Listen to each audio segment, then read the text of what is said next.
வந்து தஞ்சாவூர் வேளாண்மை படிக்கிறேன். டிஎன்பிஎஸ்சி படிச்சுட்டு இருக்கேன். நான் ஜாயின் பண்ணப்போ பேசிக் கிளாஸஸ் போச்சு. பேசிக் சப்ஜெக்ட்டுமே போகும். எனக்கு டீச் பண்ணுற ஸ்டாஃப்ஸ் எல்லாமே நல்லா சொல்லி தருவாங்க. ஈவினிங் சர்க்கிளில் வந்து மென்டார்ஸ் வந்து நிறைய எனக்கு டவுட்ஸ்லாம் சொல்லி தருவாங்க. பேசிக்ல வந்து இருந்தப்போ எனக்கு அவ்வளோவா எனக்கு எதுவுமே பேசிக் நாலேஜ் எதுவுமே இல்லாமல் இருந்துச்சு. அதுக்கப்புறம் பேசிக் முடிச்சுட்டு எக்ஸ்டெண்ட் பண்ணுறப்போ நிறைய நாலேஜ் வந்து கெயின் ஆச்சு. எக்ஸ்ட்ரீம்ல வந்து ஜிஎஸ் நிறைய ஜிஎஸ் டெஸ்ட், மேத்ஸ் டெஸ்ட் எல்லாமே வந்து அல்டர்னேட் டெஸ்ட்ல பண்ணுவோம். அது இல்லாமல் ரிவ்யூல என்னென்ன கொஸ்டின்லாம் மிஸ்டேக் பண்ணுறோமோ அதுக்கு ரிவ்யூவும் எழுத சொல்லுவாங்க. அதெல்லாம் நல்லா யூஸ்ஃபுல்லாக இருந்துச்சு. ரிவ்யூ நாங்கள் எழுத பார்த்தா எந்த கொஸ்டின் மிஸ்டேக் ஆகும், மிஸ்டேக் பண்ணுறோம், எந்த கொஸ்டின் வந்து எப்படி ஹேண்டில் பண்ணுறோம் அப்படிலாம் வந்து தெரிஞ்சிச்சு. அதுக்கப்புறம் வந்து இப்போ வந்து இன்னொரு எக்ஸ்ட்ரீம் போயிட்டு இருக்கு. அந்த தமிழ் எக்ஸ்ட்ரீம் அதெல்லாம் வந்து போயிட்டு இருக்கு. வீக்கெண்ட்ல வந்து சாட்டர்டேஸ்ல வந்து ரீசனிங் கிளாஸ் எல்லாம் போகணும்.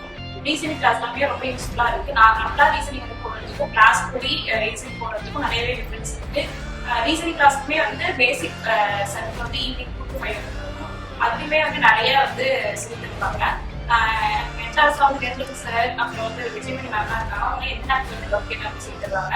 சண்டேஸ்லையுமே வந்து அவங்க வந்து சொல்லி தருவாங்க. சண்டேஸ்மே வந்து எந்த ஒரு டிஃபரன்ஸ் எதுவுமே இல்லாமல் வீக்கேஸ்ல சொல்லி தர மாதிரியே எனக்கு சொல்லி தருவாங்க. எனக்கு இது மாதிரியே வந்து கிளாஸ் வந்து இப்பவே கண்டினியூஸாக நான் வந்து அட்டன் பண்ணிட்டு இருந்தேன்னா எனக்கு ஹோப் இருக்கு. நான் வந்து ஏற்படுத்த